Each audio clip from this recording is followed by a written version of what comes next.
Sir, Bato de la Rosa, sana po magbago na tayo na iwasan natin na gumagawa lang ng senaryo dahil sa politika. DH, pinapaalala ko sa'yo, sinasabi mo ba ang totoo? Kilala mo ba ako, DH? Opo. Alam mo ba ang mga dapat mong isagot?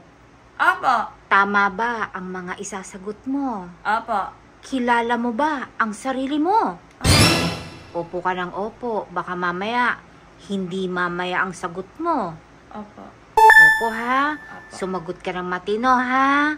Sumagot ka ng kasinungalingan. Opo. Ha? Tingnan mo, hindi ka nakikinig. Opo. Opo.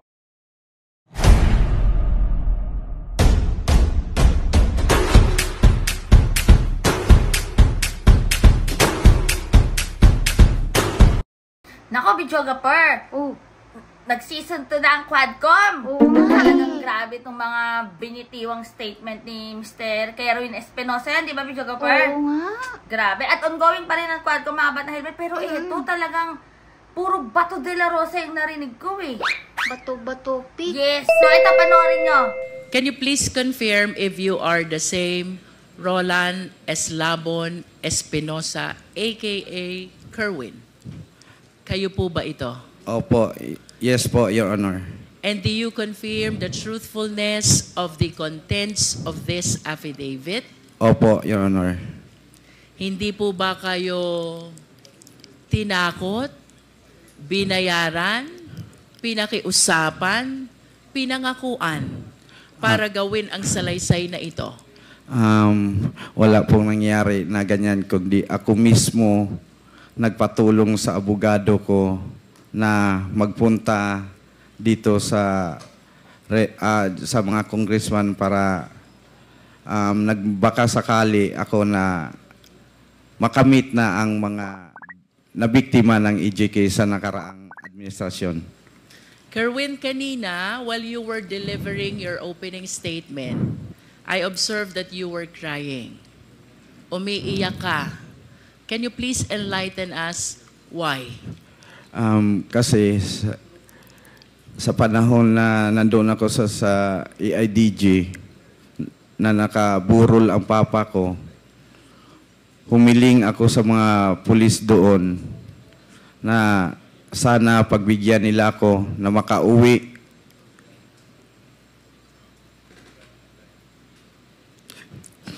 Na makadalaw man lang at makita ang papa ko na nakaburol sa...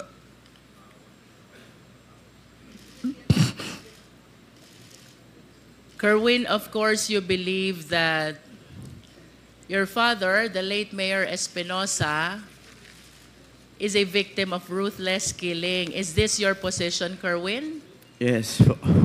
Pero alin ba yung mas nakakaiyak? Yung pagkamatay ni Mayor Espinosa o yung hindi kanila pinayagan na madalaw ang burol niya? Pareho po yung dalawa na hindi ako pinayagan na makauwi sa lugar namin para makita sa kahuli-hulihan na panahon ang daddy ko. Kerwin, prior to the death of Mayor Espinosa on November 5, 2016, he was the mayor of Albuera, Leyte. You confirm? Yes po. Pang ilang taon po ba niya na mayor ng Albuera during that time? First time pa po niya na maging mayor po ng Albuera, Leyte. So 2016 is supposed to be his first term as mayor. Yes po. Ano po ang ginagawa ni Mayor Espinosa bago siya naging mayor noong 2016? Ang mga ginagawa po niya ay tumutulong sa mga tao doon sa lugar namin o sa lungsod ng Albuera ng mga kunting mamigay siya ng mga bigas, yung may mga problema kahit personal, yung mga asawa, ayusin niya. At madali siyang lapitan ng mga tao doon. Kaya binoto siya na maging mayor. Pwede mo ba kaming kwentuhan, Kerwin? Ano ang pagkatao ni Mayor Espinosa as he is known by the people of Albuera, Leyte? Yung papa ko po, mabait. Mabait na tao. Mahirap na kung elaborate ko pa kung anong klaseng tao siya. So siguro sa nakita kong kakayahan ng Quadcom o sa mga congressmen, pwede naman silang magpadala ng tao doon sa lugar namin at itanong kung anong klase o anong unsay pagkatao sa akong papa.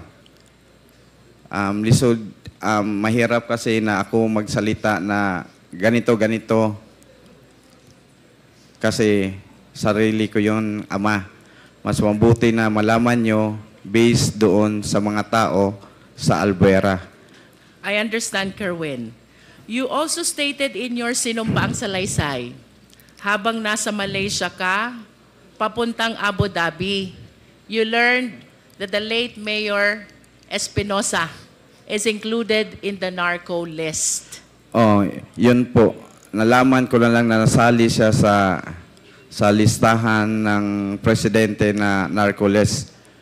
Paano at kanino nyo po nalaman na kasama pa lang inyong ama sa narco list? Sa panahon na yon, may kaibigan ako na si Buntuyan, taga Cebu. Si IDG din yun, si Sir Delpin Buntuyan. Siya ang nagsabi sa akin na amigo, ang imong papa na apil sa narcolis ni Presidente. Was there ever a time, Kerwin, that you validated or you verified the truthfulness of the fact that your father is included in the narco list? Na ano ko na yun, na positive na talaga, na naniwala ko. Kasi sa TV at sinabi ni Pangulong Duterte na kasama ang papa ko sa listahan ng mga narcolis. You are saying, Kerwin, that Mayor Espinosa is one of those named by President Duterte as included in the narco list. Is that your statement, Kerwin? Yes po. And that is the reason why you conclude already that indeed your father is among those in the narco list. Yes, Tama ba? yes po. There are three important statements you made in your sinumpaang salaysay which really captured my attention. First, Kerwin, is the raid which happened in the house of your late father in August 2016. You mentioned in your affidavit that the guns, the explosives, and the drugs were all planted, and you were certain because prior to the raid, there were women who cleaned up the entire house. Yes. Because they are apprehensive already that any time there will be a raid in the house. Yes po. Bago nangyari ang raid, yung mga women supporter ng daddy ko nandoon sa bahay. Kasi yung daddy ko doon na tumira sa munisipyo. Nagbabantay ang mga women supporter ni daddy sa bahay namin, ancestral house.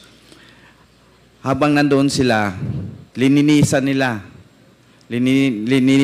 yung bahay ni daddy. At yung sinabi, nandoon daw sa nakita sa cabinet, sila mismo nagtaka kung paano nakita na merong mga illegal na bagay doon sa cabinet. Samantalang ang dami nilang naglinis na wala silang nakitang droga. Can you please confirm for the record, Kerwin, ano ang mga nakuha ng PNP operatives during the raid of August 2016 in the place of residence of the late mayor? Sabi daw nila, based on sa ilang report, nakakuha sila kanog 11 kilos nga shabu didto sa ilalim ng kabinet at mga baril doon daw sa loob ng bahay ni Mayor at may mga pampasabog doon din nakuha sa loob ng bahay ni Mayor. Kung isipin natin 11 kilos, hindi kaya yun nakita sa mga naglinis na mga women's? Ang dami nun. At ang mga baril. At ang mga bomba. Ilagay kaya yun ni Mayor sa loob ng bahay na mga sumasabog na mga bagay at mga mahabang baril? Yun ang sabi nila na nakita daw nila doon sa loob. Pero walang kahit isa na taga-Albuera na maniwala sa kanila sa report nila na may nakuha doon. Kasi ang nagbantay sa bahay ni Mayor, yung ancestral house namin, nasa 70 ka mga babae nandoon sa bahay. Binantayan talaga ang bahay namin. Inano sila ni Joby na magkaroon ng raid, kaya tumakbo na sila. Natakot. So you deny, Kerwin, the legitimacy of the raid or the operation that was conducted by the police operatives on August 2016? Opo. And can you please state for the record, sino po ba ang namuno? Sino po ang team leader ng naganap na raid sa inyong tahanan nung nasabing petsa? Si Mr. Joby Espinido po. Can you please state his full name? Police Colonel Joby Espinido. Mr. Chair, may we know if we have Colonel Espinido here?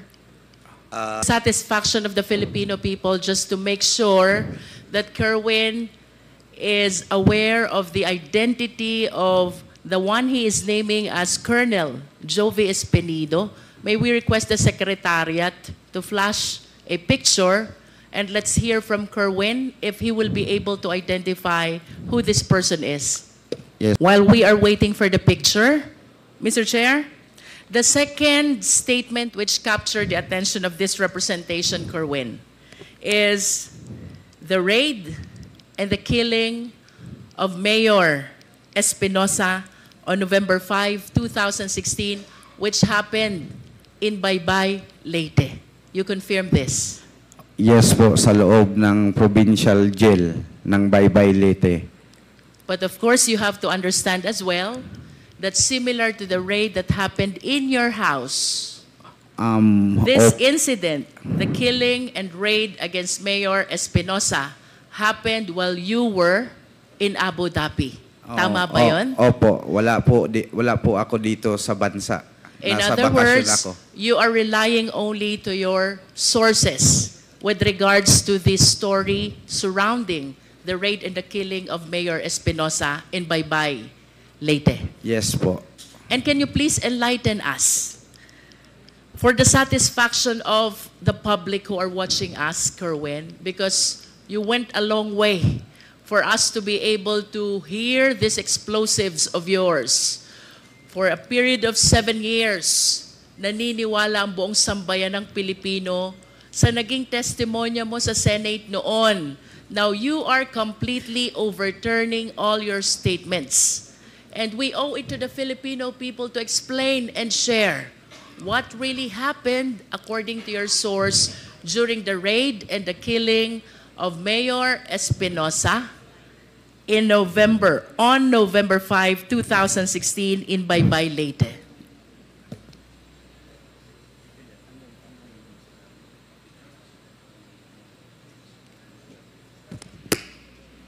Mas gusto ba niya Tagalog? Parang masirap siya sa Tagalog. Your Honor, pwede pong ulitin yung question Kayo niyo po ba, Kerwin, ay mas komportable sa English or sa Filipino? Mas sa Pilipino na lang tayo. Filipino. Para Kerwin, maintindihan. you mentioned, nabanggit mo sa iyong sinumpaang salaysay, bagaman ikaw ay nasa Abu Dhabi noon, ng iyong ama na noon ay nasa Baybay, Leyte Provincial Jail, ay ni-raid at pinatay ng mga operatiba ng pulis. Nasa Abu Dhabi ka noon at ikaw ay nagtiwala lamang sa testimonya ng mga taong naruroon sa insidente. Nevertheless, Kerwin, can you please share to the Filipino people, what do you believe? Ano yung pinaniniwalaan mong tunay na pangyayari sa loob ng Baybay, Leyte, kaugnay ng pagkamatay ng iyong ama? Naniwala ako doon sa mga nakapiit sa loob. Kasi sila ang nakakita at kitang-kita nila sa dalawang mata at narinig nila ang mga putukan. Kitang-kita nila from the very beginning, pagpasok sa selda ng aking ama. Kerwin, kung nakikilala mo itong mga taong tinukoy ng iyong mga source, maari mo bang banggitin sino itong mga polis na pumasok sa selda ng iyong ama? Sa sinabi ng aking source, ang pumasok doon si Leo Laraga. Leo Laraga, siya talaga ang kumitil sa buhay ng papa ko. Leo Laraga. Laraga. Can you please check if Leo Laraga is inside this hearing venue? Narito po ba siya? Lalaman mong kasama nitong mga nag-raid at nag-operate pumatay sa iyong ama. Si Colonel Marcos at si Sir Matera. Kasi mga kaibigan ko sila.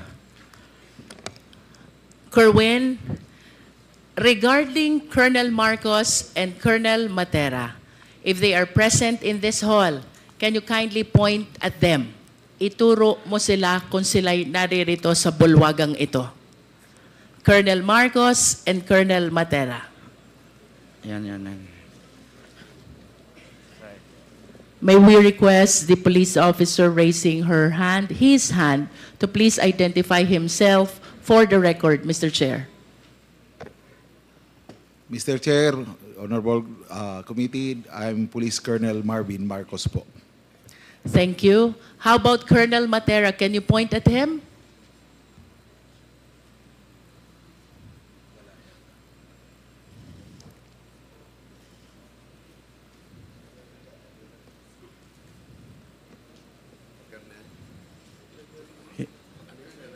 Hindi, wala dito. Hindi ko nakita. It's okay, Kerwin, if Colonel Matera is not present in the hall. Okay lang yun. Po. I am certain that the Quad will be inviting him as well. Kerwin, bukod sa mga nabanggit mong pangalan, meron ka pa bang kayang tukuyin na kasamang pumasok, nag-raid at pumatay ayon sa'yo at sa mga sources mo kay Mayor Espinosa? Ang sinabi sa akin, yung kumitil lang ng talaga sa papa ko. Na kasi humihingi ng ng papa ko, nagsasalita siya na, "Wag po, sir. Wag po niyo akong patayin."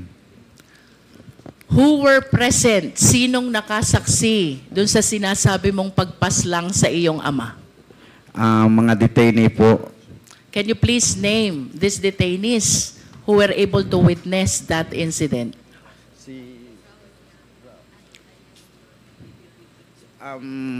A certain Dondon na taga sa amin sa Albuera. At si Raul Yap na matay naman yun. Patay man si Raul Yap. At si Robin, a certain Robin, tatlo sila, pero yung isa, tatlo yung ng daddy ko, kasama niya sa selda, nag-a-assist sa kanya. Yung isa, patay na po. Namatay din kasama How yung about the dati other ko. one who is he still living? The other one? Opo, Your Honor. What is his name? A certain Don. A certain Don Don. Oh. And can you please share with us, ano ho ba yung nalalaman yung pangyayari dito sa pagkamatay ng inyong ama? Pumasok, and then what happened next? Ang una nilang ginawa daw, sabi sa aking source, pinapiwis the wall muna yung mga pulis. Can you please illustrate? Maari mo bang ipakita sa amin paano ba yung face the wall so the Filipino people will understand? Dito ko lang po gawin sa...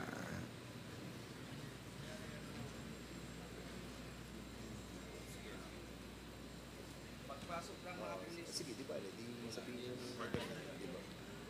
ng mga pulis, ang ginawa, pinutukan sila ng baril at dinisarmahan ang mga Can you please provide a microphone to Kerwin? Baka abot yung nakay Comsec.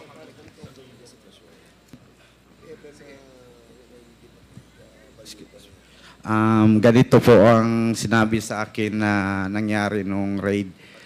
Pumasok yung mga operatiba at dinisarmahan ang mga on duty sa oras na yon.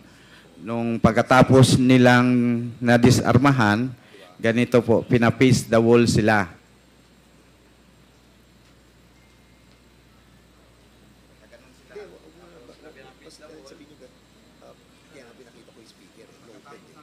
Sino yung sila na tinutukoy mo na pina-face the wall? Mga duty po. Duty.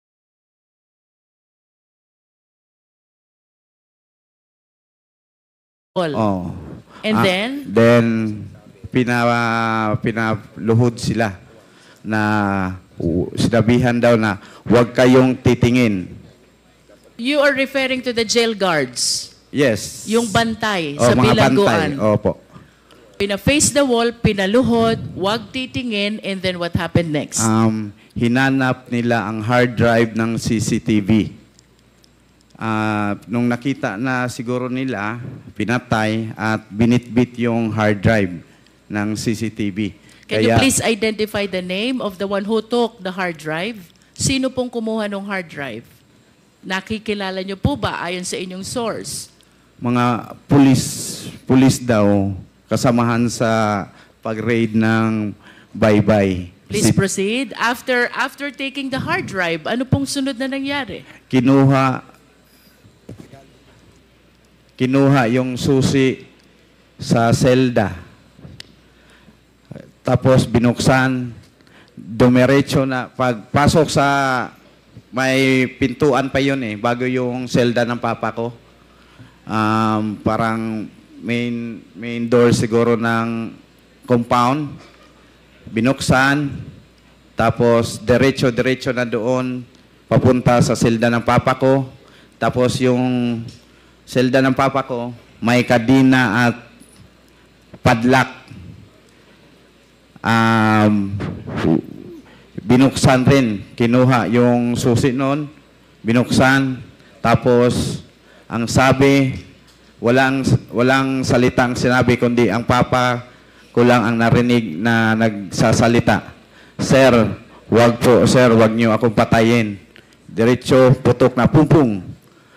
Tapos, yung katiwala niya, gustong yumakap sa kanya, i-try i-save siya, binaril din. Sino itong katiwalang Raul Yap. Raul Yap. Opo.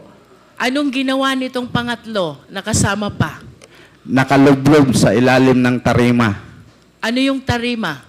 Yung higaan po, Your Honor. Nalalaman mo ba kung ilan ang naging tama ni Mayor Espinosa?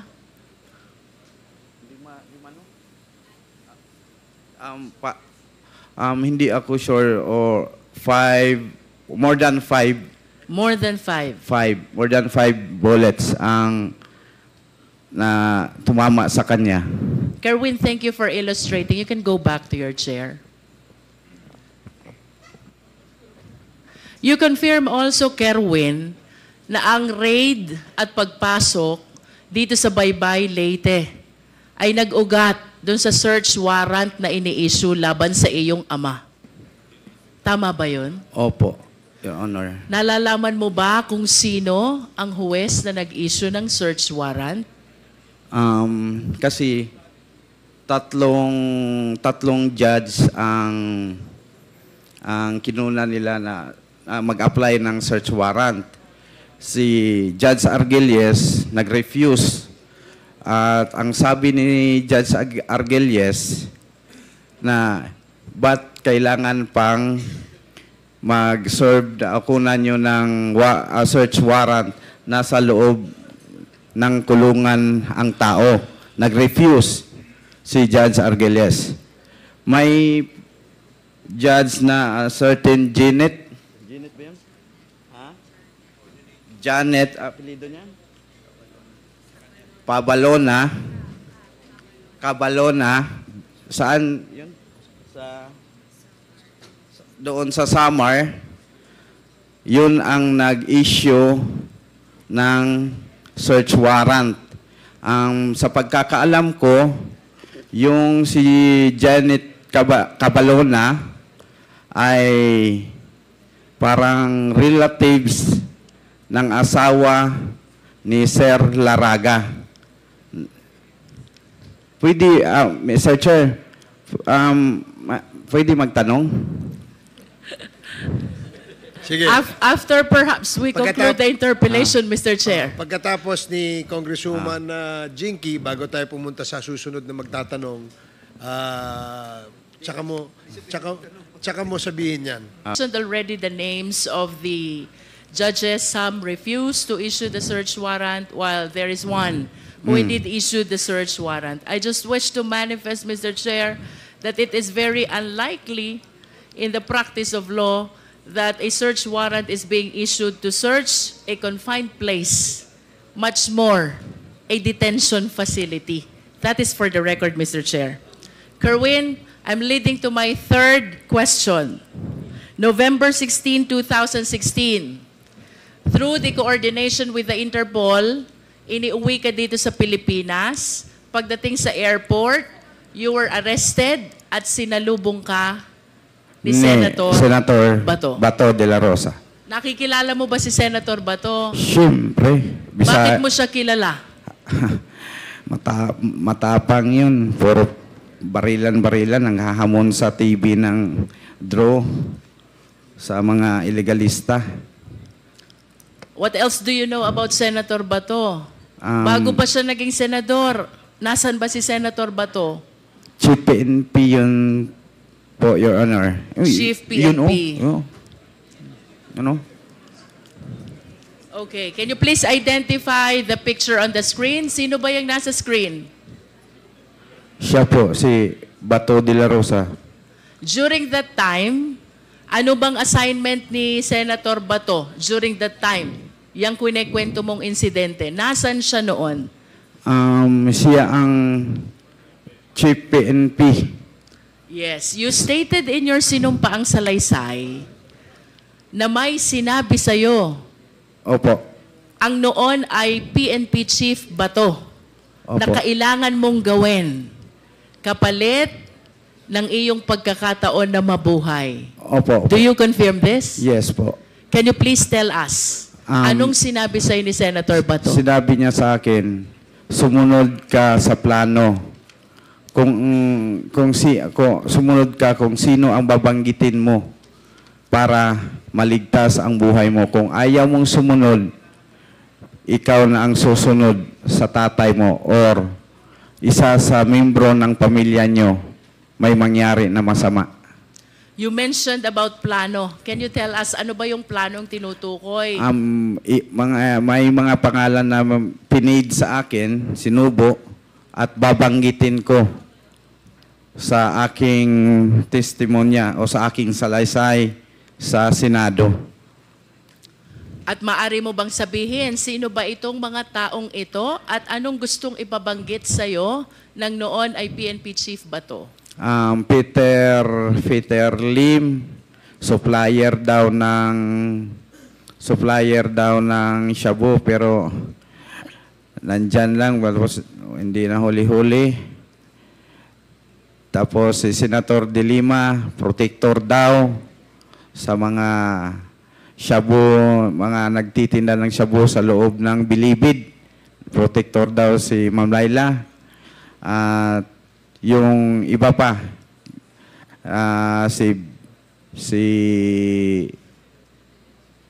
Lovely Impal, si Jiraham, si Peter Ko, ganon. In Sila other po. words, Kerwin, ang gusto ni PNP Chief ay banggitin mo itong mga pangalan na ito na may kaugnayan sa illegal drug operation. Tama ba yun? Opo. At ito ba'y sinunod mo, Kerwin? Talagang sinunod ko po kasi... Bakit mo to sinunod? Of course, alam mong mali ito. Oo. Di ba? Bakit mo sinunod ang utos ng Nonoy PNP Chief ba to? Kung siguro kayo, kung kahit sino naman sa atin na mga tao dito, nandito sa loob ng Quadcom, talagang susunod dahil kapalit na yon ng buhay mo. At lalo na pag may mga anak ka pang maliit na sabihin na susunod ka na sa papa mo kung hindi ka sumunod sa aming plano. Mr. Chair, I wish to make a manifestation that with respect to the raid of the house of the late Mayor Espinosa, which happened in August 2016, our resource speaker, sadly speaking, has no personal knowledge. So, taking from his statements that there were women who were guarding the house and even cleaned up the house, reason why they are certain that all the guns, explosives, and shabu were merely planted by the PNP operatives, I respectfully move, Mr. Chair, that we invite these women, and I hope Kerwin will be able to name who these women are in order to substantiate the testimony that Kerwin Espinosa has given to the Quadcom. Second, Mr. Chair, with respect to the raid and the killing incident of the late Mayor Espinosa in Baybay, Leyte, we are suffering from the same predicament because, as admitted by Kerwin, he was still in Abu Dhabi during the time. So, to determine the veracity of the information that he was able to receive from his sources, I respectfully move as well, Mr. Chair, that we invite the third inmate by the name Don Don, who was inside the cell of the late mayor when the killing incident happened. I wish to ask Kerwin to name also the jail guards who were on duty during the time, likewise to substantiate the information that he has given to Quadcom already, Mr. Chair. So move, Mr. Chair.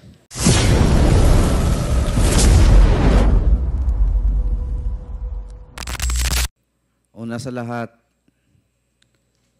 humihingi ako ng, kung ma'am, kung nagsubaybay ka ngayon sa hearing dito sa Quadcom, patawarin niyo po ako na nadala sa o na uto-uto sa panahon na yon na idamay ka po na walang katotohanan naman. At ang picture na yon, nagkataon lang na pumasyal ang pamilya ko sa baybay at nagkita tayo at nagpa-picture ako. Yun ang ginawa nilang ebidensya. Ma'am, taos ko sa kaloob-looban from my heart, I ask, sorry. Sorry talaga po, ma'am. At kung ano mang plano mo sa ginawa kong pagbuhat-buhat o sala o kalambigitan sa droga o unsay imong buhaton, andam ko mo dawat, ma'am. Pero ang ako alang ihangyo, mangayo ko nimo pasaylo sa akong gibuhat. Kay na-pressure ragyod ko, ma'am. Naluoy ko sa akong mga anak, nga gagmay pa kayo atong panahona. Patay na akong papa, o ako mamatay, mag-unsa na lang akong mga anak, maong gibuhat nako nga buhat-buhatan ka o magtumo-tumo og istorya kabahin sa kalambigitan sa droga. Once again, sorry kayo, ma'am. Handa po akong harapin kung ano ang plano mo sa akin po. Mr. Chair, can we please have a translation of what he said? The last that I know, I'm the chair of the committee, but now I can become the translator and the interpreter. Ang sabi po ni Kerwin Espinosa, siya ho ay humihingi ng kapatawaran kay Senator Laila de Lima sa kanyang ginawang mga statement implicating her sa usapin tungkol sa droga at gumawa ng kwento, no? Gumawa sila ng kwento para masama doon sa kwento, sa narrative ng pagkaka-involved ni Senator de Lima sa usapin sa droga. At sabi naman niya na handa rin siyang harapin kung ano man yung aksyon na gagawin ni Senator de Lima kay Kerwin Espinosa. Does that satisfy the good congresswoman from Batangas? I am totally not familiar with Visayan language. How about your message to Senator Bato? Sir, Bato de la Rosa, sana po magbago na tayo na iwasan natin na gumagawa lang ng senaryo dahil sa politika na masira ang isang tao kasi hindi kalyado natin. Iwasan na po natin at wag na natin gawin na pilitin na gumawa ng kwento para lang ma-pin down ang isang tao. Yun lang po ang mabigay ko kay Senator De La Rosa na mensahe. At sa ating Pangulo noon, ang ano ko lang kasi pinagbigyan ako na makapagbigay ng mensahe, Mr. Duterte, sana po i-validate niyo po bawat report na marinig mo sa iyong paligid na ganito, ganyan, si Fulano. I-validate nyo ng maigi para walang taong masaktan. Lalo na ngayon na tumakbo ka ng mayor, huwag kang magpasulsul sa mga nakapaligid sa iyo. Yun lang po.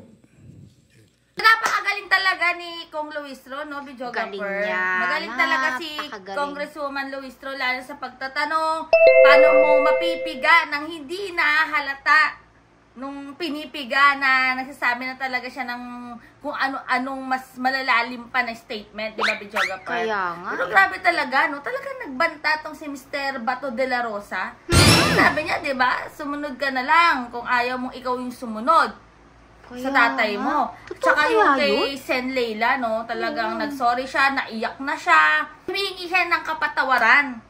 Ano kaya yung itatanong niya? Kaya nga mga kabatang helmet naghang eh. Kasi sabi nga, di ba, pwede pong magtanong, kaya lang pinatapos muna yung interpellation ni Kong Luistro. Tapos, ewan ko kung nabanggit na ulit, pero mukhang nakalimutan kung ano yung itatanong nitong si Kerwin, di ba? Pero sana wag kalimutan, di ba? Oo, kaya patuloy lang nating panoorin dahil di pa yan tapos at baka maalala nila na pwede nang itanong ni Kerwin yung itatanong niya. Pero ayun mga kabata helmet, i-comment down below nyo dyan kung anong masasabi nyo dyan sa mga maanghang na statement na binitiwan ni Mr. Kerwin Espinosa. Ang tanong dyan, maniniwala ba kayo na nagsasabi na siya ngayon ng totoo? Kasi di ba naglabas na siya ng statement na minention nga niya si Sen Leila na protector ng droga, drug lord, ganyan-ganyan. tas eto na yung totoong sinasabi niya. Oo. So, kayo na bahalang mag-discern yan mga kabatang helmet. Pero sa tingin ko, eto na yung totoo. Kasi hindi ka naman maiiyak no, videographer. Kaya nga, naiyak. Pero sana talaga mapanagutan ng mga taong involved talaga dito sa krimen na to. So, ayan mga kabatang helmet, kung nagustuhan mo ang video ito, huwag kalimutan mag-subscribe at i-click ang notification bell para lagi kayo updated sa lahat ng mga in-upload namin ng videographer. Yes!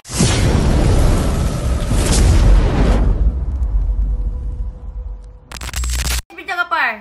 Oh, di ba sabi ko sa'yo? Magsabi ka ng totoo? Oh, tama ba yung mga sinasabi mo? Kaya pala, no? Oh, Ngayon ako napapaisip. At tingin mo yung kaya mga pala. sasabihin mo. Pero Baka yun mamaya, mga mali na naman. helmet. Ito na ang ating comment of the day. Maria Victoria Losaria. Ayan ha, sabi po niya, hindi na ako magtataka dahil well-known ang mga yan sa extravagance mula sa mga magulang. Party dito, party doon. Kahit hirap na ang mga Pilipino. Sabi po yan ni Ma'am Maria Victoria Losaria. Maraming salamat po sa inyong komento. Yan naman yung about dun sa house tour ng bahay Pangulo na galing po sa tax natin. Mga helmet, mag-comment na rin kayo at ituloy na natin ang panonood kasi may bago na po mag-interpolate. Basta sabi ko namin sa buhay nyo, naging helmet din ang book nyo. Tips getting better every day. God bless everyone. Stay happy, stay healthy, stay safe tayo as always. Ano kayang isasagot ni Bato dyan? Oo nga, kailan ba mapapatawag si Mr. Bato? Aapir kaya siya dyan?